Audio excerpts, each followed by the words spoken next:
Az én nevem Emily Wells, és 28 éves vagyok.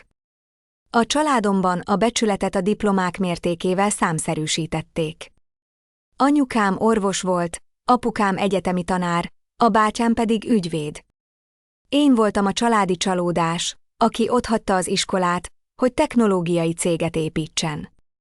Amikor a családi vacsorán azt javasoltam, hogy az oktatás nem minden, apám felrobbant.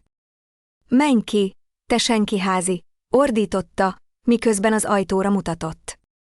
Nem tudták, hogy valójában 26 millió dollárt értem. Másnap beköltöztem a floridai tengerparti házamba. Mielőtt folytatnám a történetemet, szeretném tudni, honnan nézed ezt a videót a kommentek között. Ha valaha is úgy érezted, hogy a családod alábecsült, nyomd meg a like gombot, és iratkozz fel, hogy megtudd, hogyan bizonyítottam végül nekik. Boston, Massachusetts szívében nőttem fel egy gyönyörű barna kőházban, ahol az akadémiai teljesítmény nem csak elvárt, hanem követelt volt. A nappalink falai diplomákkal és díjakkal voltak tele, nem családi fényképekkel. Apám, Richard Wells, egy neves egyetem közgazdaságtan tanára volt, míg anyám, Marcy, a Boston Medical Center neurológusa. Az ő identitásuk teljes mértékben a végzettségükbe és szakmai eredményeikbe volt burkolva. Bátyám, Brandon, volt a család aranygyermeke. Ő summa cum laude végzett a Harvard jogi egyetemen, és még 26 éves kora előtt elhelyezkedett Boston egyik legjobb ügyvédi irodájában. A családi összejöveteleken a szüleim büszkeséggel telve mutatták be, mindig hangsúlyozva az ő akadémiai hátterét és karrierjét. A mi fiunk, az ügyvéd, mondták, hangjukban egyértelmű büszkeséggel. Aztán ott voltam én. Már fiatal koromban is a saját utamat jártam. Míg a szüleim a flaskártyákat és oktatási játékokat népszerűsítették, engem a számítógépek és a technológia vonzott. 12 éves koromra már önállóan megtanultam az alapvető programozást, és inkább Steve Jobs iránt érdeklődtem, mint Shakespeare iránt. Családunk 3 generációnyi elit oktatással büszkélkedett. Nagyapám Yale-ben végzett, nagymamám pedig a Columbia Egyetemen doktorált, és elvárták, hogy ez az akadémiai kiválóság folytatódjon.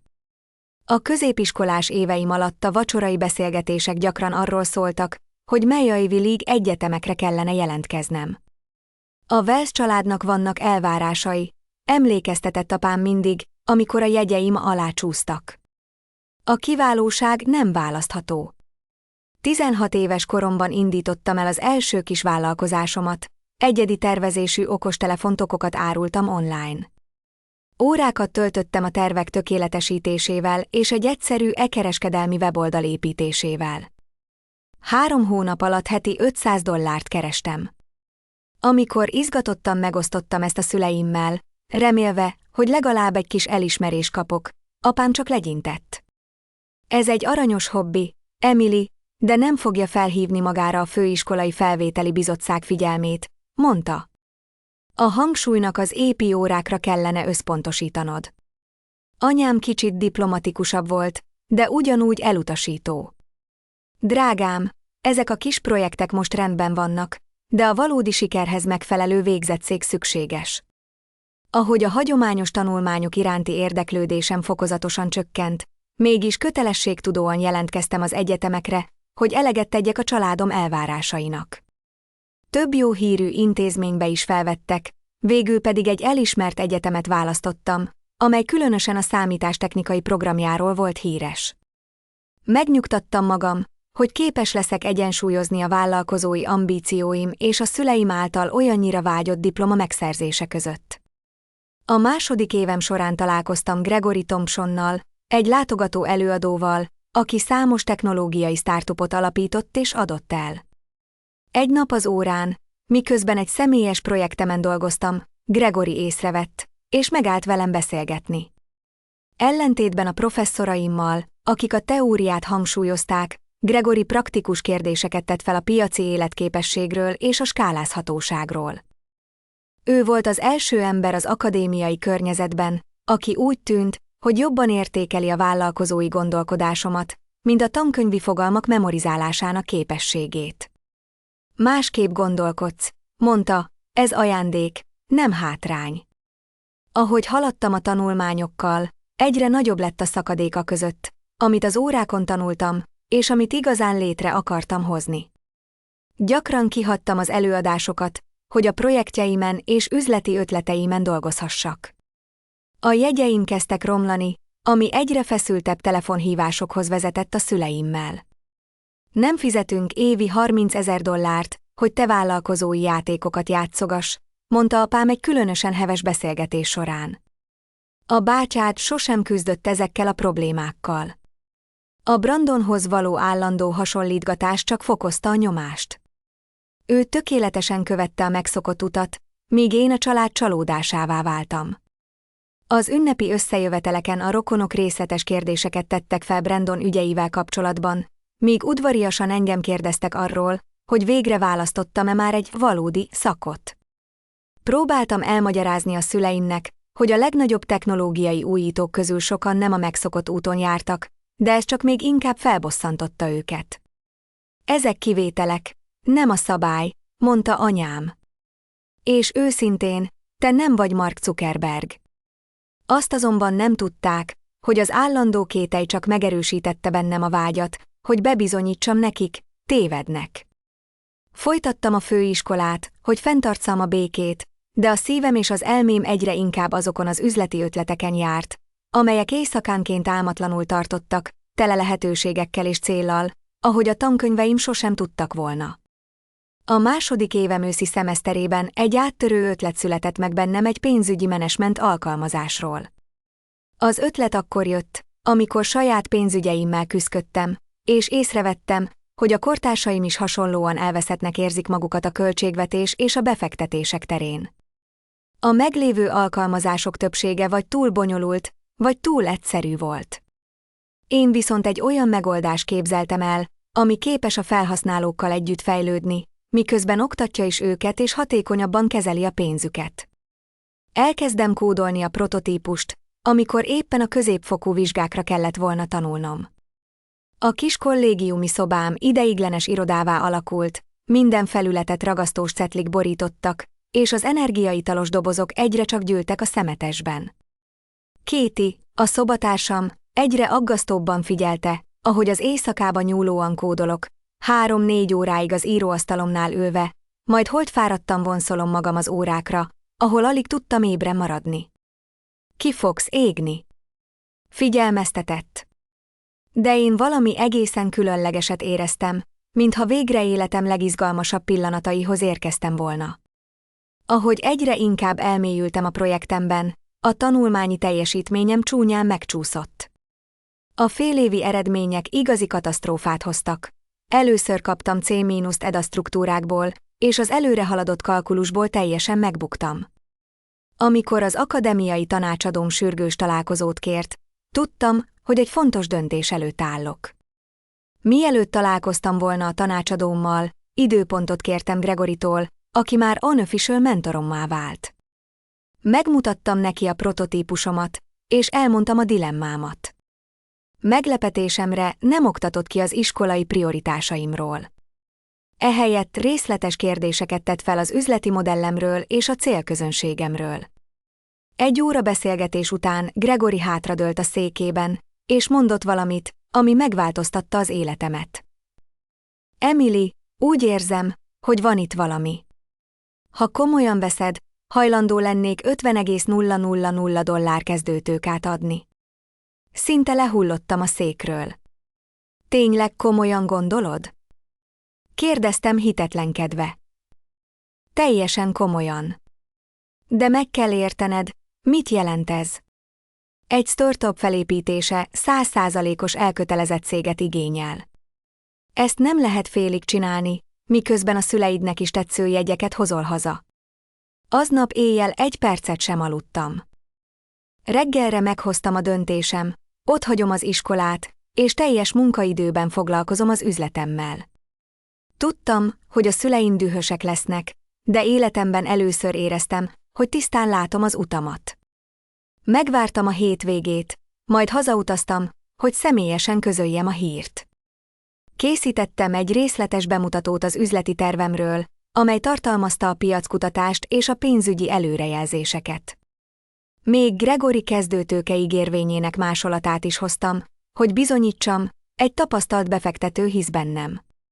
A szüleim csendben hallgatták, ahogy mindent elmagyaráztam a nappaliban, ott, ahol évek óta az iskolai elvárásokkal teli vacsorák zajlottak. Amikor befejeztem, a csend olyan hosszan tartott, hogy szinte örökkévalónak tűnt. Végül apám szólalt meg, hangja halkan, de dühösen remegett. Szóval, kidobod az oktatásodat, mindent, amiért dolgoztunk. Nem dobok el semmit, feleltem. Más utat választok. Egy olyan utat, ami sehova sem vezet.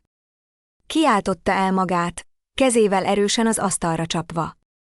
Azt hiszed, hogy a való világ vár arra, hogy a főiskolát elhagyottaknak lehetőségeket adjon? Semmire sem fogsz vinni megfelelő képesítések nélkül. Anyám, aki általában a békítő fél volt, szokatlanul keményen reagált. Emily, ez csak éretlenség. Mindig az azonnali kielégülésre vágytál, a kemény munka helyett. Ez a legkeményebb munka, amit valaha végeztem. Tiltakoztam. A bátyám, Brandon, aki éppen vacsorázni jött, jogi fölénnyel közbeszólt. Legyél reális. A valódi karrierekhez iskolai végzettség kell. Ez a startup álom csak álom. A startupok 90%-a az első évben megbukik. Ahogy a nap felkelt, én már a 10%-ba akartam tartozni, akik sikerrel járnak. Küzdöttem, hogy hangom egyenletes maradjon, mikor apám hirtelen felállt, arca vörösen izzott. Az én lányom nem lesz egyetemi droppoló, mondta határozottan. Ha ezt teszed, egyedül maradsz. Nincs több támogatás, nincs több tandíj. Ezt a reakciót már előre megjósoltam, de a szavai mégis fájtak. Megértem, mondtam, de már találtam egy lakást. Másnap reggel összepakoltam a dolgaimat a régi Honda Civicembe. Anyám benyitott a szobámba, szemei vörösek voltak a sírástól. Kérlek, gondold át, könyörgött. Csak fejezd be a diplomádat, aztán csinálhatj bármit. Anya, nem várhatok. Ez a lehetőség most van. Ahogy elhajtottam a gyerekkori otthonom elől, félelem és felszabadultság kavarogtak bennem. A legjobb barátommal, Laurennel költöztem egy kicsi, 2 hálószobás lakásba, aki az egyetlen volt, aki támogatta a döntésemet. A lakás egy lepusztult épületben volt, a város szélén, messze a szüleim kényelmes otthonától. Az első hónapok brutálisak voltak. Gregory kezdeti finanszírozása fedezte a fejlesztési költségeket és néhány hónap megélhetési kiadásait, de minden dollárt meg kellett nyújtanom. Ramen tésztán és kávén éltem, 18 órás napokat dolgozva az alkalmazásom fejlesztésén.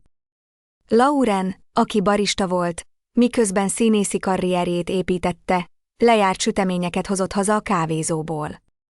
Közben néha kétségek merültek fel bennem. Késő éjszakákon, amikor a kód nem működött, és a bankszámlám is csökkent, azon tűnődtem, hogy talán a családomnak igaza volt. Talán csak egy bolond álmodozó vagyok, aki kidobta magából a ígéretes jövőt. Aztán eljött az első áttörés. 4 hónappal az egyetemről való távozás után elindítottuk az alkalmazás béta verzióját. 3 hét alatt 5000 felhasználónk lett, és a visszajelzések ragyogóak voltak. Egy kis technológiai blog bemutatott minket, ami újabb 10 000 letöltést hozott. Amikor Gregory megmutatta a mértékeket a hálózatának, 2 angyalbefektető érdeklődését fejezte ki. Az első kis siker olyan volt, mint a levegő a lángnak. Megerősítette a választásomat olyan módon, ahogy semmi más nem tudta volna. Valóban valami kézzel foghatót építettem, ami valódi embereknek segített. Először, mióta elhagytam az iskolát, megengedtem magamnak, hogy elhiggyem, helyes döntést hoztam. A következő 3 év egy álomra emlékeztetett, tele álmatlan éjszakákkal, diadalmas áttörésekkel és letörő kudarcokkal. Egy vállalkozást a nulláról felépíteni sokkal nehezebb volt, mint bármelyik egyetemi kurzus, amit valaha is végeztem. Nem voltak tankönyvek, amelyek irányítsanak, és nem voltak professzorok, akik értékeljék a munkámat. A piac lett az oktatóm, és az kegyetlen volt. Az alkalmazást alapvető költségvetéskezelésen túlmenően kiterjesztettem befektetési tanácsadásra, hitelmonitorozásra és automatikus megtakarítási funkciókra. Minden új funkció hetek fejlesztést és tesztelést igényelt. 2 másik fejlesztőt is felvettem, részben készpénzben, részben részesedésben fizetve, mivel a forrásaim még mindig szűkösek voltak. A felhasználószám növekedése ellenére a bevételek lassan érkeztek. Prémium modellben működtettük az alkalmazást, ahol az alapvető funkciók ingyenesen elérhetők voltak, míg a fejlettebb eszközök előfizetést igényeltek. Az ingyenes felhasználók fizető ügyfelekké alakítása komoly kihívásnak bizonyult. Hónapok teltek el, amikor kétségek gyötörtek, hogy képes leszek-e kifizetni a bért vagy a lakbért. Lauren azonban végig mellettem állt, mint egy szikla. Ő volt az, aki hitt bennem, amikor mások már rég elvesztették a reményt. A különösen nehéz napokon, amikor a stressz a tetőfokára hágott, elrángatott a laptopom mellől, hogy sétáljunk egyet a környéken, vagy nézzünk meg egy borzalmas filmet. Mindig azt mondta, hogy az agyamnak szüksége van a pihenésre ahhoz, hogy jól működjön. A cég nem fog sikerülni, ha idegösszeomlást kapsz, emlékeztetett, amikor ellenkeztem, hogy időt kérjek magamnak. Ahogy a vállalkozás lassan növekedett, én továbbra is szerényen éltem. A bankszámlámon kezdtek ígéretes számok megjelenni, de továbbra is a szerény lakásunkban laktam, és a régi Hondámmal jártam. Minden egyes szabad dollárt visszaforgattam a cégbe. A szüleim ezt a takarékosságot küzdelemnek értelmezték, ami csak megerősítette a meggyőződésüket, hogy katasztrofális hibát követtem el. A ritka családi összejövetelek során célzott megjegyzéseket tettek a munkahelyi biztonságról és a nyugdíjellátásokról, nyilvánvalóan abban reménykedve, hogy beismerem a vereséget és visszatérek az egyetemre. A cégem növekvő sikerét nagyrészt titokban tartottam, részben büszkeségből, részben pedig azért, mert nem voltam kész szembenézni a reakciójukkal. A nagy áttörés a 3. évünkben érkezett. A Data Science csapatunk, amely akkorra már 3 zseniális mérnökből állt, kidolgozott egy algoritmust, amely figyelemre méltó pontossággal tudta előrejelezni a piaci trendeket. Ez a technológia drámaian javította a befektetési útmutatónkat, és jelentősen jobb hozamokat generált a felhasználóink számára. A hír gyorsan terjedt. A felhasználóink száma 4 hónap alatt 50,000-ről 500,000-ra ugrott. A bevételek is megérkeztek, végre stabilan a nyereség oldalán álltunk. Egy neves TED magazin a figyelemre méltó startupok között említett minket, ami felkeltette több kockázati tőke alap figyelmét. A 24. születésnapomra $12 millió gyűjtöttem össze a sorozat a finanszírozás során, $35 millió értékeléssel. A cégben betöltött személyes részesedésem papíron milliómossá tett. Az a régi, megijedt egyetemi drop, aki korábban a lakbér miatt aggódott, most 30 fős csapatot vezetett, és milliókat kezelt a befektetőktől. Szüleim azonban teljesen tudatlanok maradtak. Számukra még mindig az a tévejgő lány voltam, aki egy valószerűtlen álom után fut. A ritka alkalmak egyikén, amikor hazalátogattam, lepleztem a sikeremet, lehetővé téve számukra, hogy megőrizzék azt a narratívát, amely szerint rossz életválasztásokkal éltem. Egy részem várta a tökéletes pillanatot, hogy felfedje az igazságot, míg egy másik részem egyszerűen el akarta kerülni a törvényszerű drámát. Ahogy a cégünk tovább növekedett, egyre több felvásárlási ajánlat érkezett. Először kisebb fintech cégektől, majd egyre nagyobb szereplőktől a pénzügyi szolgáltatások piacán. Mindet visszautasítottam, mivel az volt a célom, hogy valami tartósat építsek, a gyors meggazdagodás helyett. Az időbeosztásom egyre igényesebbé vált. Rendszeresen repültem az ország másik végébe befektetői találkozókra és ipari konferenciákra. Találkoztam banki vezetőkkel és technológiai szakemberekkel, akik egyenrangú partnerként kezeltek, nem pedig egy egyetemről kiesett diákként. A vállalat világának elismerése és a családom elutasítása közötti ellentét olyan éles volt, mint a napfény és az árnyék. Az események gyors tempója végül kihatott rám. Körülbelül 4 évvel az iskola elhagyása után egy olyan esemény következett be, amit az orvosom később szorongás okozta leépülésnek nevezett. 3 napig alig aludtam egy kritikus termékbevezetés során, és végül az irodámban összeestem. Lauren rátalált, amint a dolgozószobám padlóján kuporogva, szapora légzéssel próbáltam összefüggő mondatokat alkotni. Ez az egészségügyi válság arra kényszerített, hogy újraértékeljem az életemet. Felbéreltem egy tapasztalt ügyvezető igazgatót, aki a napi működést irányította, és szándékosan visszahúzódtam a cég minden részletének folyamatos ellenőrzéséből. Először vettem ki 2 hetes szabadságot, amelyet egy csendes tengerparti házban töltöttem Floridában. Az óceánpart nyugalma és szépsége valami mélyet ébresztett bennem, egy vágyat az egyensúlyosabb élet után. Néhány héttel a 27. születésnapom után egy jelentős pénzügyi szolgáltató cég megkeresett minket egy felvásárlási ajánlattal, amely túl nagy volt ahhoz, hogy figyelmen kívül hagyjam, $26 millió, azzal a feltétellel, hogy maradjak még 2 évig az átmeneti időszakban. Hosszas megbeszélések után az ügyvezető csapatommal és az igazgatósággal végül nehéz döntést hoztam, eladtam a cégemet. Aznap, amikor aláírtuk a felvásárlási papírokat, szinte valószerűtlen érzés kerített hatalmába. Egy elegáns konferenciateremben ültem, ügyvédek és vezetők társaságában, akik olyan dokumentumokat írtak alá, amelyek az én alkotásomat új tulajdonosokhoz juttatták, miközben egy szinte felfoghatatlan összeg került a bankszámlámra. Egyaránt éreztem a veszteség mély fájdalmát és a teljesítmény büszkeségét. A felvásárlás első részletéből egy fontos döntést hoztam. Vásároltam egy $7 millió tengerparti villát Floridában, hasonlót ahhoz, ahol a nyaralásom alatt annyi békét találtam.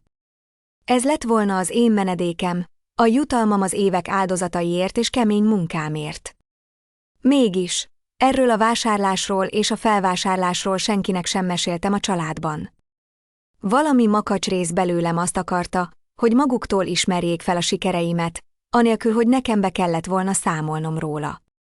Miután lezárult a cégem eladása, egy kereszteződéshez érkeztem. Éveken át a vállalat alapítójaként és vezérigazgatójaként határoztam meg magam. Most, hogy anyagi biztonságban voltam, és nem voltak azonnali szakmai kötelezettségeim az átmeneti időszakon kívül, lehetőségem nyílt arra, hogy más életemre is reflektáljak, beleértve a családi kapcsolataim feszültségeit is. Amikor anyám felhívott, hogy meghívjon egy családi vacsorára, amely Brandon ügyvédi irodájában való előléptetésére volt, meglepődtem, hogy elfogadtam a meghívást. Talán itt volt az idő, hogy helyrehozzam a dolgokat. Vagy talán végre annyira biztos voltam a saját sikeremben, hogy szembenéztem a családom elutasításával anélkül, hogy az engem bántott volna. A vacsora egy szombat este zajlott a szüleim otthonában. Hosszan töprengtem, hogy mit vegyek fel, végül egy egyszerű, de elegáns fekete ruhát választottam, amely a visszafogott magabiztosságot sugározta. Nem akartam a gazdagságomat divatmárkákon keresztül hirdetni, de azt sem akartam, hogy úgy tűnjön, mintha küzdenék. Ahogy beléptem a gyerekkorom otthona elé, mély levegőt vettem, hogy megnyugtassam az idegeimet. Az ablakon kinézve már láttam a családomat, ahogy a nappaliban összegyűltek. A látvány olyan volt, mint egy magazin címlapja, tökéletes és elegáns, ahogyan a szüleim mindig is szerették. Édesanyám a szokásos, kissé feszengő öleléssel fogadott. Emily, jól tetted, hogy jöttél. Gyere be, mindenki vár rád. Az étkező asztalán a legszebb porcelán volt, ami egyértelmű jele volt az alkalom fontosságának. Apám a fejénél ült az asztalnak, és egy rövid bólintással üdvözölt.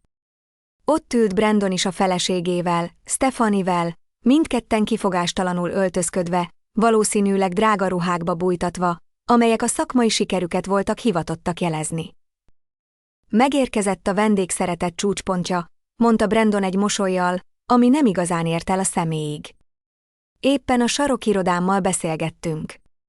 Gratulálok, hogy partner lettél, mondtam őszintén. Annak ellenére, hogy sok mindenben különböztünk, valóban örültem a bátyám sikerének. Köszönöm, válaszolta, láthatóan meglepődve az entuziazmusomon. Nem voltam biztos benne, hogy megérted, milyen nagy dolog ez a jogi világban. És ahogy ez elhangzott, az a lekezelő hangvétel, amihez az évek során hozzászoktam, újra visszatért. A vacsora apám által kiöntött drága borral kezdődött, amihez Brandon sikerére emelt poharat. A Wells család kiválóságának folytatására, mondta, elkerülve a szemkontaktust velem. Édesanyám udvarias kérdéseket tett fel az életemről, de éreztem, hogy nem igazán figyel a válaszaimra. A figyelme folyamatosan Brandonra és Stephanie-ra terelődött. Én is inkább általánosságokban válaszoltam, nem voltam még kész arra, hogy felfedjem a sikerem mértékét. És hogy áll a kis alkalmazás projekted? Kérdezte apám végül a főfogás közben, a hangjából pedig egyértelmű volt, hogy hobbinak tekinti, nem pedig valódi karriernek. Jól haladunk, mondtam óvatosan. Idén jelentős felhasználói növekedésünk volt. A felhasználói növekedés nem fizeti a számlákat, ugye? Szólt közbe Brandon. Mi a monetizációs stratégiátok? Elkezdtük magyarázni a prémium előfizetési modellünket és azokat a vállalati megoldásokat, amelyeket a pénzügyi intézmények számára fejlesztettünk ki, de láttam, hogy a szemei már üvegesednek. A technológia egyszerűen nem érdekelte, ha csak nem volt közvetlenül jogi vonatkozása. Emily mindig is kreatív volt, mondta édesanyám, mintha a kreativitás csak vigazdíj lenne egy valódi karrier nélküli életért. Emlékszel azokra a kis telefontokokra, amiket készített? Stephanie, aki eddig viszonylag csendben volt, úgy döntött, hogy csatlakozik a beszélgetéshez. Imádom a ruhádat, Emily. A törgi tényleg feljavította a választékát, nem de? A burkolt sértés egyértelmű volt, de én csak mosolyogtam. Köszönöm. Hogy áll a lakáspiac mostanában? Hallottam, hogy az ingatlanügynökséget küzd a belvárosi ingatlanokkal. Tudtam a közösségi médiából, hogy Stephanie ingatlanügynöksége nemrégiben elvesztett egy nagyobb megbízást. A mosolya egy pillanatra megingott, de aztán gyorsan visszanyerte a magabiztosságát, csak egy átmeneti zökkenő volt. A valóság világában, ahol a siker gyakran mérhető címek és képzett cégek által, a ingatlanipar különösen szigorú szabályokkal rendelkezik a megfelelő engedélyek és képesítések tekintetében. Az ügyfelek így biztosak lehetnek abban, hogy képzett szakemberekkel dolgoznak együtt. Egy este, egy elegáns vacsora alatt, a beszélgetés éppen erre a témára terelődött, de az irónia és a rejtett kritikák szinte minden falatban ott rejtőztek. Emily, a szüleid aggódnak érted, mondták a szavaik, miközben a szemükben megcsillant az elítélés. Próbáltam megőrizni a nyugalmamat, hiszen már régóta tudtam, hogy az ő véleményük nem bánt engem úgy, mint régen. Mégis, fárasztó volt végighallgatni az állandó, szinte elkerülhetetlen kekeckedést a választásaimról. Amikor a desszertet tálalták, apám a beszélgetést arra terelte, amiről ő világosan úgy gondolta, hogy az én folyamatos kudarcom. Emily, a te anyád és én már sokat beszélgettünk. Még nem késő visszatérni az iskolába. A nálad előzőleg elért jegyeid alapján valószínűleg átkonvertálhatnád a legtöbb kreditedet. Köszönöm az aggódást, apa, de valójában elégedett vagyok a karrierem irányával. Milyen karrier irányával? Nevetett gúnyosan. Egy alkalmazás üzemeltetése, amely jövőre valószínűleg elavult lesz, nem karrier. Ez csak egy átmeneti figyelemelterelés. Richard, óvatosan!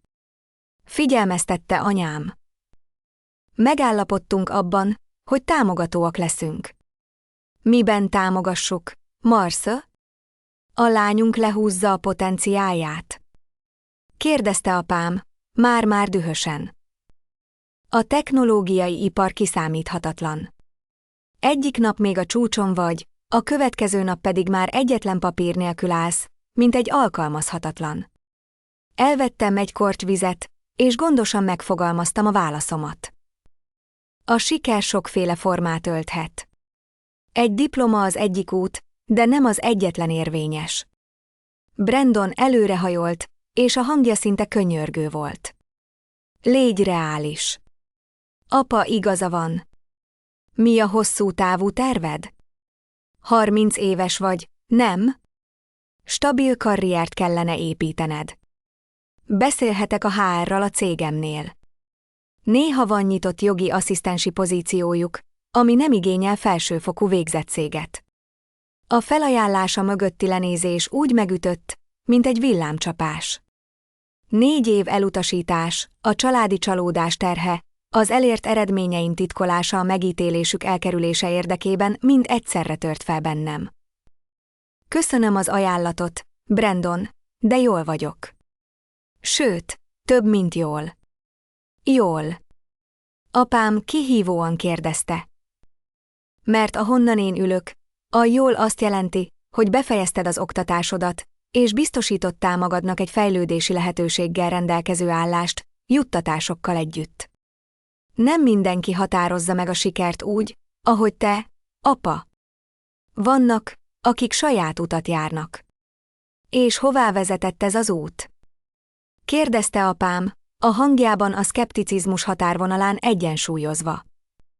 Egy bérelt lakás és egy állás, amely sem biztonságot, sem tiszteletet nem ad. Valójában az előző hónapban $26 millió eladtam a cégemet. A csend, ami ezt követően beállt, szinte elviselhetetlen volt. 4 pár szem merett rám hitetlenkedve. Anyám volt az első, aki magához tért. Ez nem vicces, Emily. Ez nem tréfa. Nem viccelek. A megállapodást a múlt hónapban kötöttem. Az a cég, amelyik megvet minket, a tranzíció alatt megtart. De lényegében most már pénzügyileg független vagyok. Apám arca aggasztó vörös árnyalatot öltött. Ha ez valamilyen bonyolult hazugság, amivel az döntéseidet próbálod igazolni, miért hazudnék egy olyan dologról, ami könnyen ellenőrizhető? Nézd meg az akvizíciót. A Wall Street Journalban megjelent. Brandon előrántotta a telefonját, és gyorsan kezdett gépelni. Pár pillanat múlva a szemei kitágultak. Igazat mond. Tényleg volt egy akvizíció. Rám nézett, mintha valami új világ nyílna meg előtte. Te vagy a megálmodója, mondták a cikkben. Apám megrázta a fejét, nem volt hajlandó elfogadni ezt az új valóságot. Te csak szerencsés voltál. Egy sikeres applikáció nem igazolja, hogy otthagytad a főiskolát. Ez nem szerencse, apa, válaszoltam határozottan. 4 év 80 órás munkahét tanulással, kudarccal és alkalmazkodással. Ez kemény munka volt, csak nem az a fajta, amit te elismernél vagy értékelnél. És most azt hiszed, hogy a pénz tesz sikeressé? Az életben több van, mint a gyors meggazdagodás. Teljesen egyetértek, folytattam. Ezért hoztam létre egy alapítványt, hogy segítsek a fiatal vállalkozóknak, akik nem engedhetik meg maguknak a hagyományos oktatási utakat. Néha a leginnovatívabb gondolatok a rendszeren kívülről érkeznek. Ekkor apám kitört. Olyan hirtelen állt fel, hogy a széke hátrafelé dőlt. Ez pontosan az a felelőtlen üzenet, ami aláásja a felsőoktatást. Egyszer szerencséd volt, és most azt hiszed, jobban tudod, mint a generációk tudományos hagyománya. Apa, nem azt mondom, hogy az oktatás nem értékes, próbáltam megnyugtatni. Csak azt, hogy nem ez az egyetlen út. Tűnj el, te semmire kellő, kiáltotta, és az ajtó felé mutatott. Ha azért jöttél, hogy a pénzedet villogtasd és elronzd a bátyád ünneplését az antiintellektuális szövegeiddel, most azonnal távozhatsz. A szoba ismét néma lett. Anyám elborzadva nézett, Brandon kényelmetlenül fészkelődött, és Stephanie nyilvánvalóan újraértékelte a rólam alkotott képét a valós időben. Szó nélkül felálltam, letettem a szalvétát az asztalra, és kisétáltam. Amikor beszálltam az autómba, furcsa vegyes érzés kerített hatalmába, fájdalom és felszabadulás. Az utolsó illúzió is szertefoszlott. Apám számára soha nem lesz elég a siker, ha az nem jár a számára értékes bizonyítványokkal. Aznap este, a szállodai szobámban egy döntést hoztam. Itt az ideje, hogy abba hagyjam a bujkálást, és elkezdjem az életemet hitelesen élni. Másnap reggel Floridába fogok repülni, és elkezdem az életem következő fejezetét. A szállodában töltött éjszaka nyugtalan volt, miközben feldolgoztam a robbanásszerű végkifejletet, ami egy kibékülést ígérő vacsorából lett. Reggel meglepően nyugodt voltam. A konfrontáció fájdalmas volt, de tisztán láttatta a helyzetet. Évek óta egy furcsa limbóban éltem. Sikeres voltam a szakmai életemben, de még mindig a családom elismerését kerestem, akik nem láttak túl a saját szűk definíciójukon a sikerre. Reggeli közben felhívtam a ingatlanosomat, Nataliát, hogy megerősítsem, készen áll a floridai ingatlanom. Minden készen áll, biztosított. A bútorok tegnap érkeztek, és a biztonsági rendszer aktív. Mikor számíthatunk rád? Ma, válaszoltam, és abban a pillanatban meghoztam a döntést. Most foglalok egy repülőt. Miután letettem a telefont, felhívtam Laren, aki a korai órában is felvette. Hogy ment? Kérdezte azonnal, tudva, hogy hol voltam az este. Elmondtam neki a vacsora rövid, katasztrofális eseményeit, amely a Floridába való azonnali költözésem döntésével zárult, nem pedig néhány héttel később, ahogy eredetileg terveztem. Emily életében egy új fejezet kezdődött, és barátja, Natalie, mindig is a legjobb szövetségese volt. Futás vagy előrehaladás? Kérdezte közvetlen stílusával, ami éveken át értékes barátságuk alapja volt. Talán mindkettő, válaszolta Emily, miközben érezte, hogy valami megváltozott benne. Csak tudom, hogy szükségem van egy tiszta lapra, egy új kezdetre, ahol nem kell folyamatosan a családom jóváhagyását keresnem. Ez soha nem fog megérkezni. Natalie bólintott.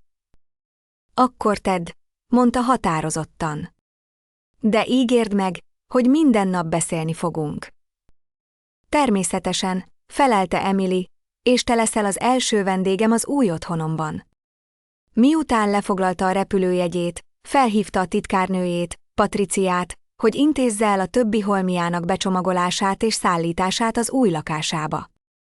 Ezután kijelentkezett a szállodából, és útnak indult a repülőtér felé. Először választott első osztályú jegyet. Ez a kis lépés a saját értékének elismerése volt, egy üzenet arról, hogy megérdemli a sikerét. Amikor elhelyezkedett a tágas ülésben, kezében egy pohár pezsgővel, érezte, hogy a súlyok elkezdtek leválni róla. Az a 22 éves egyetemista, aki a semmiből indult, most első osztályon repült a több millió dolláros tengerparti villájához. 3 órával később a gép landolt Floridában. Ahogy kilépett a terminálból, a meleg levegő üdvözölte, ellentétben Boston korai tavaszi hűvösével. Egy magánautó szolgáltatás várta, hogy elvigye az új otthonába. Ahogy a pálmafák szegélyezte utcákon haladtak, Emily izgatottsága egyre nőtt. Ez nem csupán egy új otthon volt, hanem egy szimbolikus új kezdet. Egy magánútra tértek, amely a tengerpart mentén kanyarogott, végül megálltak egy zárt bejárat előtt. A sofőr beütött egy kódot, és a díszes vaskapuk kitárultak, hogy felfedjék a kanyargós bejárót, amely a villához vezetett. Semmi nem készíthette fel érzelmi hatására, amikor először látta az új otthonát. A virtuális túrák és fényképek alapján vásárolta meg, de azok nem tudták visszaadni a valóságos dicsőségét. A 7 millió dolláros ingatlan modern főépülete üvegfalakkal nézett az óceánra, külön vendégházzal, végtelenített medencével, amely mintha összeolvadt volna a horizonttal, és privát tengerparti hozzáféréssel rendelkezett. Natalie a kör alakú bejárón várta. Üdv itthon, Emily, mondta széles mosollyal. Készen állsz a nagy túrára? A belső tér még lenyűgözőbb volt, mint a külső. Magas plafonok, márványpadlók, egy konyha, amely bármely profi séf irítségét felkeltené, és egy főhálószoba panorámás óceáni kilátással. Minden szobát a jóváhagyott tervezési terv szerint rendeztek be, így a tér egyszerre volt luxus és kényelem. Az iroda úgy van beállítva, ahogy kérted, mondta Natalie, miközben egy könyvespolcokkal és egy hatalmas íróasztallal berendezett szobába vezetett. Teljes optikai internet van bekötve, a technikai csapat tegnap telepítette a több monitort és a dokkoló állomást. Emily végig simított az íróasztalon, elképzelve az új projekteket, amelyeket ebben az inspiráló térben fog kifejleszteni. Tökéletes. Miután Natalie elment, Emily hitetlenkedve járta be a házat. Ez az otthon az övé volt. Teljes mértékben az övé. Nem egy olyan családi otthon volt, ahol a csalódást okozó lánya voltam, és nem is egy megosztott lakás, ahol instant tésztán éltem. Ez egy gyönyörű tér volt, amelyet saját erőfeszítéseim révén értem el. Átöltöztem egy nyári ruhába és szandálba, majd egy pohár borral a kezemben kimentem a teraszra, ahonnan a tengerre nyílt kilátás. A nap már lenyugvóban volt, a horizontot ragyogó narancssárgák és rózsaszínek festették. Életemben talán először, évek óta, teljesen békében éreztem magam. Másnap reggel a napfény átszűrődött az ablakokon, és a hullámok hangja ébresztett. Miután évekig 5 órakor állítottam be az ébresztőt, a természetes ébredés igazi luxusnak tűnt. Az óriási konyhámban kávét főztem, majd kiültem a teraszra, ahol egy órát töltöttem az óceánt bámulva, lehetőséget adva az elmének, hogy céltalanul kószáljon. Az elkövetkező napokban elkezdtem felfedezni az új közösségemet. Felfedeztem egy helyi kávézót, ahol a baristák gyorsan megtanulták a nevemet és a rendelésemet. Találtam gyönyörű túraösvényeket a part mentén, és egy farmerektől származó piacot, ahol a legfrissebb zöldségeket és gyümölcsöket kóstolhattam meg. Ez egy teljesen más világ volt, mint az a nyomásos környezet, amelyben oly sokáig éltem. A harmadik napomon Floridában találkoztam a szomszédommal, Elinorral, egy nyugdíjas kiadóvezetővel, aki a cége eladása után költözött a partra. Meghívott a teraszára naplementés italokra, ami rendszeressé vált. Eleanor a 60-as éveiben járt, de olyan energiája és nézőpontja volt, mint akinek évtizedekkel kevesebb az életkor. Nem csak szomszédom lett, hanem egyfajta mentor is, aki megértette a női siker sajátos kihívásait. A legnehezebb nem az üzlet felépítése, hanem kitalálni, ki vagy, amikor nem 18 órát dolgozol naponta, mondta egy naplementés beszélgetésünk során. Ezek a szavak mélyen megérintettek. Évek óta az identitásom teljesen összefonódott a vállalkozásommal. Most viszont szabadságom volt arra, hogy újraértelmezzem magam, és felfedezzem az érdeklődéseimet és szenvedélyeimet a munka mellett. Berendeztem az otthoni irodámat, de rájöttem, hogy ritkán használom. Ehelyett napi szinten úszni kezdtem az óceánban, festeni próbáltam, és olyan könyveket olvastam, amelyeknek semmi közük nem volt az üzlethez vagy a technológiához. Hosszú sétákat tettem a tengerparton, és lenyűgöző napfelkeltéket fényképeztem. Gyermekkori életem óta először engedtem meg magamnak, hogy cél nélkül játsszak. Egy héttel az érkezésem után Lauren meglátogatott a hétvégére. Amikor kiszállt az autóból, ámulva nézte a házat. Hűha! Azt mondtad, hogy szép, de ez már egy más szint. Mondta. Megmutattam neki a házat, és a vendégháznál fejeztük be, ahol megszállt. Túl sok ez? Kérdeztem, hirtelen feszélyezve a luxus körülöttünk. Dehogy, egyáltalán nem. Válaszolta határozottan. Minden 4 centimétert megérdemeltél. Nagyon büszke vagyok rád. A hétvégén felfedeztük a környéket, lebegtünk az végtelenített medencében, és késő estig beszélgettünk a tengerparton. Lauren végig kísérte velem a legnehezebb időszakokat, amikor naponta régi péksüteményeket hozott haza, és hitt bennem, amikor más senki sem. A következő életszakaszom áldása mindent jelentett számomra. Amint elment, elmerengtem a következő szakmai lépéseimen.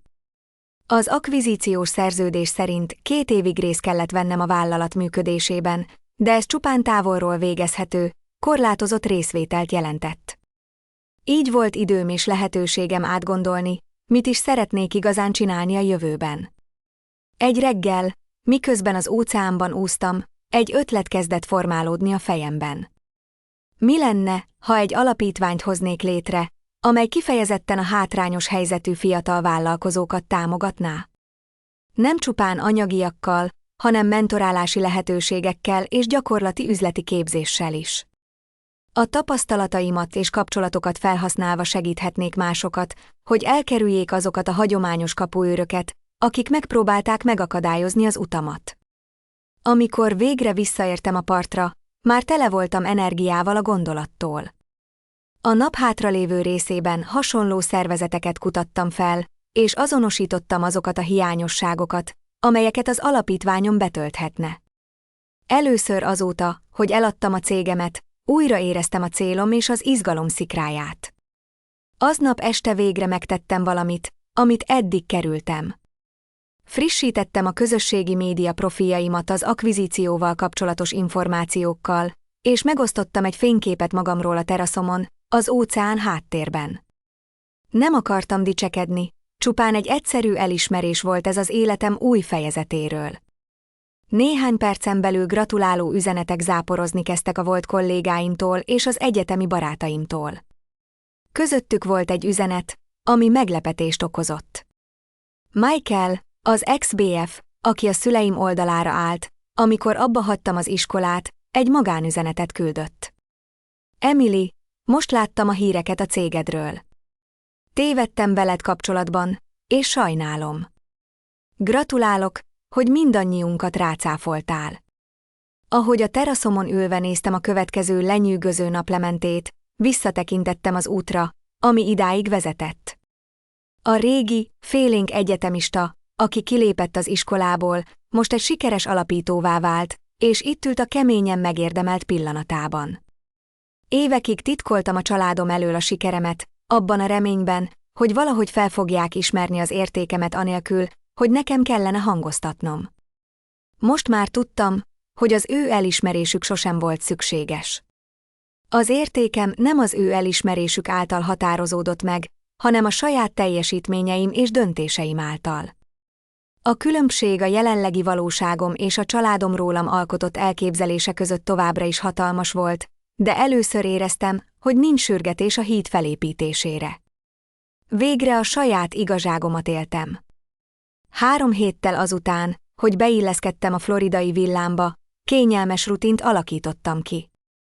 A reggelek az óceánban való úszással kezdődtek, amit néhány óra munka követett az alapítványom tervein vagy az akvizíció átmeneti feladatain. A délutánok felfedezésre vagy kreatív tevékenységekre voltak fenntartva, az estéket pedig gyakran naplementés italokkal töltöttem Elinorral, vagy videóhívásokkal Laurennel. Már majdnem sikerült elfelejtenem a katasztrofális családi vacsorát, amikor a gondosan felépített új életem összecsapott a múltammal. Egy technológiai ipari kiadványcikket közölt a cégem akvizíciójáról, részletezve a $26 millió eladást, és egy rövid profilban bemutatva engem, mint alapítót. A hír azonnal elérte a technológiai köröket, majd a mainstream üzleti sajtóban is felütötte a fejét. Hirtelen a sikerem már nem csak az én titkom volt, hanem mindenki tudomására jutott. Éppen a teraszon festettem, amikor a telefonom megszólalt. Anyám neve tűnt fel a képernyőn, és a gyomrom egy kicsit összeszorult. Mély levegőt véve válaszoltam. Oh, hello, anya! Itt Emily. A hangja furcsán, szinte remegve csengett. Most láttam egy cikket rólad az interneten. Igaz ez? Tényleg annyi pénzért adtad el a cégedet? Igen, igaz. Hosszú csend következett. Miért nem mondtad el nekünk a vacsora előtt? Szerinted lett volna bármi különbség? Apukám tisztelte volna a döntéseimet, ha tudja, hogy gazdag vagyok? Ez nem fair. Mindig azt akartuk, ami a legjobb neked. Nem, ti azt akartátok, amit jónak gondoltatok, ami nem ugyanaz. Újabb szünet következett. Hol laksz most? Az öreg főbérlőd azt mondta, hogy kiköltöztél. Vásároltam egy helyet Floridában, a tengerparton. Florida? A hangja valóban megdöbbent. Mikor történt ez? Közvetlenül a vacsora után. Már megvettem a ingatlant, de úgy döntöttem, hogy azonnal beköltözöm, nem várok. Értem. A hangja most már egy kicsit megváltozott, valami nehezen meghatározható érzés bujkált benne. Apámmal beszélgettünk. Szörnyen érezzük magunkat amiatt, ahogy a vacsora végződött. Talán meglátogathatnánk, hogy tisztázzuk a levegőt. A kérés meglepett. A szüleim sosem látogattak meg, nem is akkor, amikor csak a szomszédban laktam. Most pedig Floridába akartak repülni. Hadd gondolkodjak rajta, válaszoltam óvatosan. A beszélgetés után azonnal felhívtam Lauren tanácsért. Meg akarnak látogatni. Mit tegyek? Szeretnéd őket látni? Nem tudom. Egy részem szeretné megmutatni nekik mindent, amit elértem. A másik részem pedig meg akarja védeni ezt az új békét, amit találtam. Talán ez egy lehetőség a valódi lezárásra, javasolta Lauren. Bárhogy is van, most erősebb helyzetben vagy. Már nem vagy az a rémült gyerek, aki elhagyja a szülői házat. Alapos mérlegelés után végül visszahívtam anyámat, és meghívtam őket a következő hétvégére. Brandonra és Stefanira is kiterjesztettem a meghívást, hiszen ha már családi elszámolásra kerül sor, jó, ha mindenki ott van. Az érkezésükre való felkészülés jegyében Lauren is megkértem, hogy repüljön le velem, hogy támogasson. Eleanor is ígéretet tett, hogy készenlétben áll, ha szükség lenne egy vészhelyzeti tanácsadásra. Már az eleve tiszta házat is takarítottam, magánszakácsot fogadtam, hogy a főzést intézze, és próbáltam mentálisan felkészülni arra, ami történhetett. Amikor elérkezett a nap, a biztonsági kameráim segítségével figyeltem, ahogy a taxi, amely a családomat hozta, megérkezett a kapuhoz. A sofőr beütötte a kódot, amit adtam neki, és a kapuk kinyíltak. Kiléptem a bejárati teraszra, hogy üdvözöljem őket, Lauren támogatóan az oldalamon állt. Amikor kiszálltak az autóból, az arcuk kifejezése szinte komikus volt. Anyám szája szó szerint tátva maradt, apám pedig mozdulatlanul állt, bőröndel a kezében. Brandon és Stephanie tágra nyílt szemekkel néztek egymásra. Üdvözlök a házamban, mondtam, próbálva megőrizni a hangom nyugalmát. Ahogy a napfénye átszűrődött a tenger fölött, apám hitetlenkedve kérdezte, ez mind a tiéd? A kérdés hangja tele volt meglepetéssel. Igen, az egész birtok. Szeretnél egy kis bemutatót? Vezettem őket a főházon keresztül, ahol megmutattam a gasztronómiai csodákat rejtő konyhát, a 12 főt befogadó elegáns étkezőt, a tengerre néző óriási ablakokkal rendelkező nappalit, és a legújabb technológiával felszerelt médiatermet. Minden új helyiség felfedezésekor apám és anyám arca egyre inkább elámult. Hány hálószoba van? Kérdezte anyám halkan. 5 a főházban, plusz egy külön vendégház, ahol Brandon és Stephanie fognak megszállni. És te itt élsz egyedül? Kérdezte apám. Jelenleg igen. De Lauren gyakran meglátogat. Amikor az irodámhoz értünk, apám megállt, hogy alaposan szemügyre vegye a sok monitorból és modern berendezésből álló munkahelyemet. Itt dolgozol távolról a cégnél, amelyik megvásárolt téged? Igen, de emellett a saját alapítványomat is itt alapítom. Egy alapítványt fiatal vállalkozók számára, akik hátrányos helyzetből érkeznek, támogatást és mentorálást nyújtva a hagyományos oktatási utakon kívül. Apám arca enyhén megfeszült, de nem szólt semmit. A bemutató a teraszon végződött, ahonnan a végtelen medencére és a mögötte elterülő óceánra nyílt kilátás. Egy munkatárs megjelent egy pezsgős poharakkal teli tálcával. Talán emeljünk poharat egy kicsit, javasoltam, a családi összejövetelekre. Kissé ügyetlenül kocintottunk. Senki sem tudta igazán, mit is mondjon. Végül anyám törte meg a csendet. Emily, ez mind olyan váratlan. Soha nem adtál nekünk jelet arról, hogy ennyire sikeres vagy. Ha mondtam volna, elhittetek volna? Kérdeztem. Persze, hogy elhittük volna, mondta apám, de a hangjában nem volt meggyőződés. Tényleg? Mert 3 héttel ezelőtt, amikor elmondtam, azonnal azt válaszoltátok, hogy hazudok, aztán ki is rúgtatok a házból. Apám arca kényelmetlenné vált. Talán túlságosan is reagáltam. Talán, mondta anyám, közbeszólva. Megállapodtunk abban, hogy őszinték leszünk. Emily, azóta sokat gondolkodtunk az édesapáddal azon az estén. Az újságcikk cégemről arra kényszerített minket, hogy szembenézzünk néhány kényelmetlen igazsággal azzal kapcsolatban, ahogyan veled bántunk. Például azzal, hogy bármilyen objektív mérce szerint óriási siker vagyok, ám te mégis kudarcnak tartottál, mert nem a te utadon haladtam. Brandon, aki eddig szokatlanul csendes volt, végre megszólalt. Ami azt illeti, már azelőtt is lenyűgözöttél, hogy mindezt láttam. A megszerzett eredmények önmagukban is figyelemre méltóak a korodhoz képest. Köszönöm. De ez nem a pénzről szól. Ez a tiszteletről szól. Arról, hogy elismerjük, hogy sok érvényes út létezik egy tartalmas élethez, nem csupán az, amit ti ajánlottatok. Apám határozott mozdulattal letette a pezsgős poharát. Tiszteletet akarsz? Rendben. Tisztelem, amit elértél. Kockázatot vállaltál, amire nekem sosem lett volna bátorságom, és ez kiemelkedően megtérült. De ez nem jelenti azt, hogy tévedtem az oktatás értékével kapcsolatban. Soha nem mondtam, hogy az oktatásnak nincs értéke. Csak azt, hogy nem ez az egyetlen járható út. Könnyű ezt mondani, ha te vagy a kivétel, ami igazolja a szabályt, válaszoltam. Minden egyes főiskolát elhagyó fiatal, aki milliómos lesz, mögött több ezer küzdő lélek áll, éppen ezért indítom el a saját alapítványomat, hogy segítsek másoknak legyőzni ezeket a nehézségeket. Az este folyamán egyre mélyebbre merültünk a beszélgetésekbe, miközben a magánséf által készített vacsorát élveztük.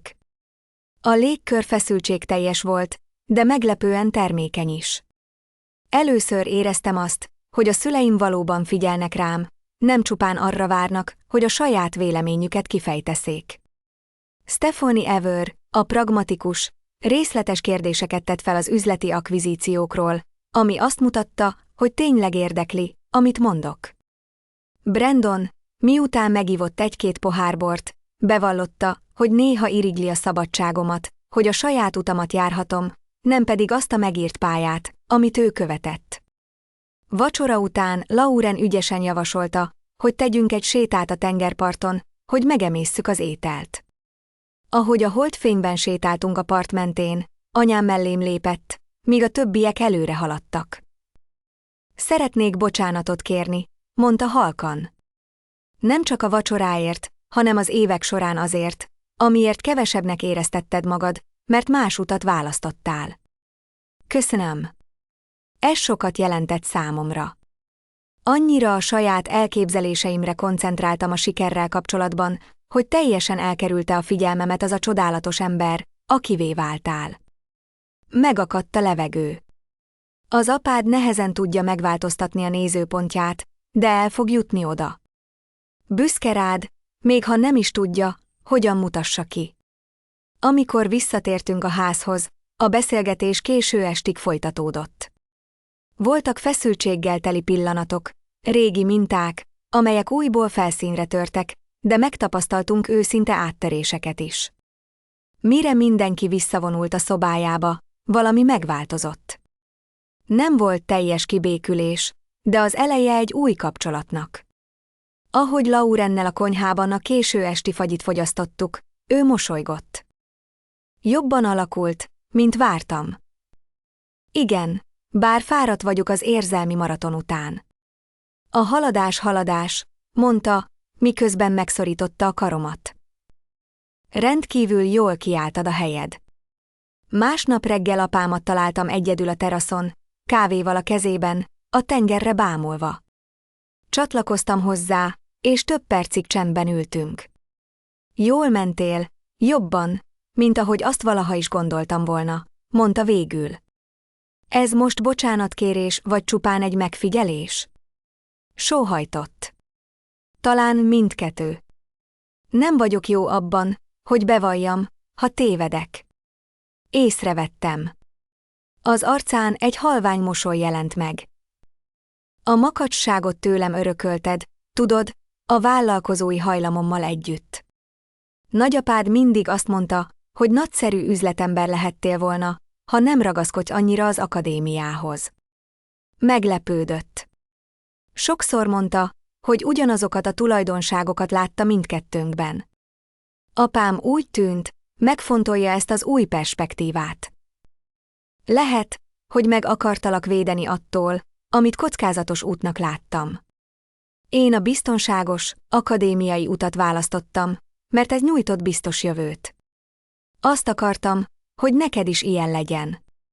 Megértem ezt, de nekem meg kellett találnom a saját utamat. Ő lassan bólintott. A családom látogatása Florida után a kapcsolatom velük drámaian megváltozott. Az a délelőtt, amikor reggeliztünk együtt, emlékezetes pillanat volt.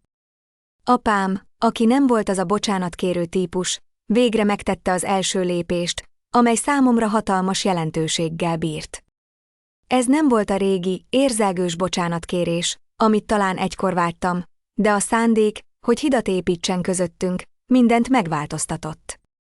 A reggeli alatt a beszélgetés sokkal természetesebben folyt, mint évek óta bármikor.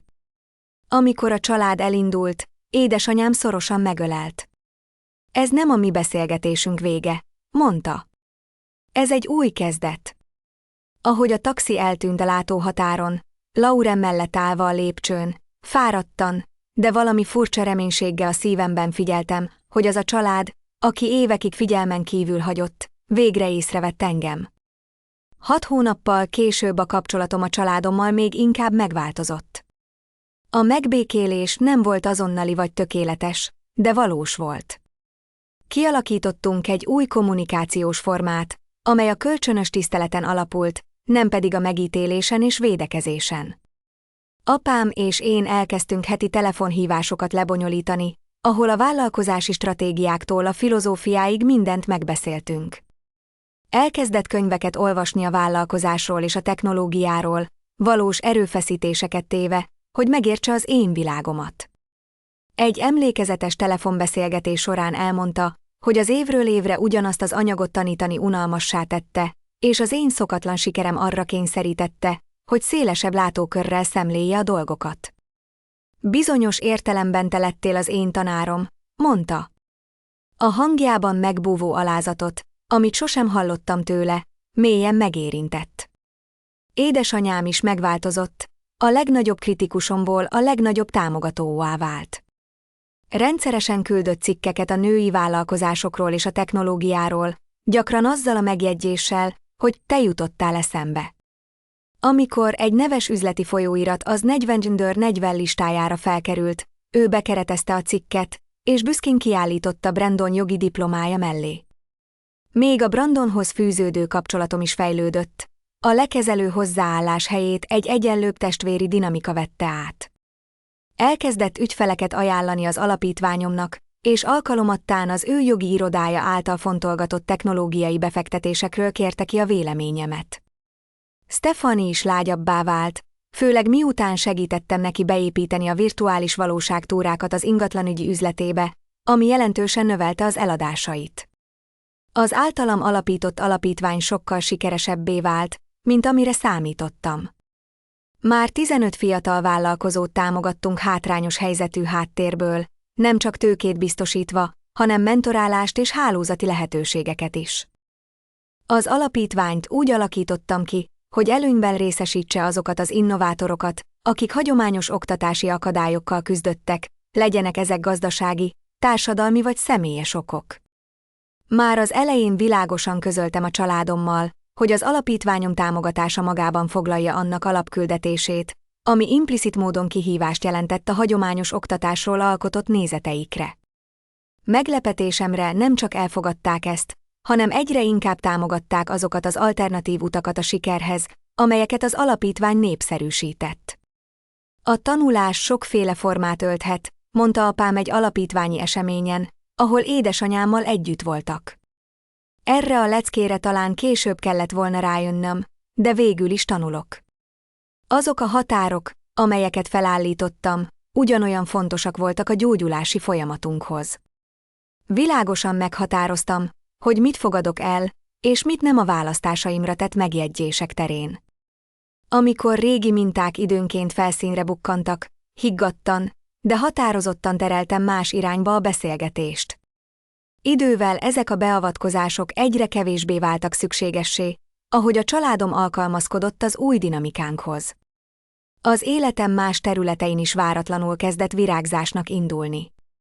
Egy alapítványi eseményen megismerkedtem Daniellal, egy építészmérnökkel, aki a fenntartható építkezési tervezésre specializálódott. Eddigi kapcsolataim során gyakran alábecsültem a sikereimet, hogy ne ijeszteszem el a potenciális partnereimet, de Daniellal az elejétől fogva teljesen autentikus voltam. Ő elég magabiztos volt ahhoz, hogy ünnepelje az eredményeimet, ahelyett, hogy fenyegetve érezte volna magát tőlük. A kapcsolatunk természetesen fejlődött, nyomás nélkül.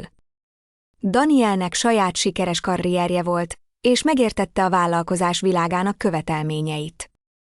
Támogattuk egymás ambícióit, miközben egy olyan kapcsolatot építettünk, amely a közös értékeken és a másik társaságának való őszinte örömen alapult. Lauren továbbra is a legközelebbi barátom maradt, és nemrég Floridába költözött, ahol egy előadóművészeti iskolában kapott tanári állást, mindössze 30 percre az otthonomtól. A heti filmestjeinket továbbra is megtartottuk, ám most már a saját mozimban néztük a filmeket, nem pedig a zsúfolt lakásunkban. Eleanor is értékes mentor és barát maradt. Amikor bizalmasan meséltem neki a családom átalakulásáról, megosztotta velem a saját tapasztalatait a családi kibékülésről. Időbe telik, amíg az emberek átalakítják az egész világképüket, mondta. Az, hogy próbálkoznak, sokat elárul arról, mennyire szeretnek téged. Amikor az első évem Floridában a végéhez közeledett, egy ünnepi összejövetelt szerveztem, ami egy évvel korábban még elképzelhetetlen lett volna. A szüleim, Brandon és Stephanie, Lauren, Eleanor, Daniel és néhány vállalkozó az alapítványomból mind összegyűltek a villámban egy hétvégi ünneplésre. Amikor apámat láttam, amint egy 20 éves alapítványi kedvezményezettel beszélget, aki egy innovatív oktatási alkalmazást fejlesztett, mély érzés fogott el arról, milyen messzire jutottunk. A fiatalembernek csak középiskolai végzettsége volt, de önállóan tanulta meg a programozást online forrásokból. Egy évvel ezelőtt apám elutasította volna az eredményeit a megfelelő bizonyítványok hiánya miatt. Most viszont figyelmesen hallgatta, kérdéseket tett fel, és őszinte bátorítást nyújtott. Később, amikor mindenki a teraszon élvezte a desszertet, édesanyám felemelte a poharát. Szeretnék egy köszöntőt javasolni, mondta Emilynek, aki bátorságot mutatott, hogy a saját útját kövesse, és nagylelkűségét, hogy minket is magával ragadjon, még akkor is, ha ellenálltunk. A szemeiből áradó meleg érzelem könnyeimet csalták elő, és én is hozzátettem, a családért. Ahogy körülöttem a beszélgetések folytak, egy pillanatra megálltam, hogy visszatekintsek az útra, amely ide vezetett. Változásokkal teli életutam során a családom korábban elhanyagolt főiskolai kudarcából a sikeres vállalkozóvá és filantrópává váltam, akit most itt, az asztal végén ültetve, szeretet és tisztelet övezett. Az út nem volt könnyű, de minden egyes lépése őszintén az enyém volt. A legmélyebb tanulság, amit megtanultam, nem a vállalkozói stratégiáról vagy a pénzügyi siker mértékéről szólt, hanem arról a bátorságról, hogy képes legyek meghatározni a saját értékemet, ahelyett, hogy mások definícióit elfogadnám. Az igazi gazdagság nem a bankszámlámon lévő szám vagy az otthonom mérete, hanem a szabadság, hogy saját értékrendem szerint élhessek, és az a képesség, hogy pozitív változás hozhassak mások életébe. Ezen az úton megtanultam a megbocsátás bonyolult természetét is. Számomra a családom megbocsátása nem azt jelentette, hogy elfelejtem az általuk okozott fájdalmat, hanem inkább azt, hogy eldöntöm, hogyan lépjek tovább anélkül, hogy ehhez a fájdalomhoz kötődnék. Ez azt jelentette, hogy elismerem a fejlődés és a változás képességét, ahogy reméltem, ők is elismerik az én fejlődésemet. Ahogy az este véget ért és a vendégek elkezdtek távozni, apám félrehívott. Tudd meg, mondta halkan, hogy büszke vagyok rád, mint senkire másra, beleértve saját magamat is.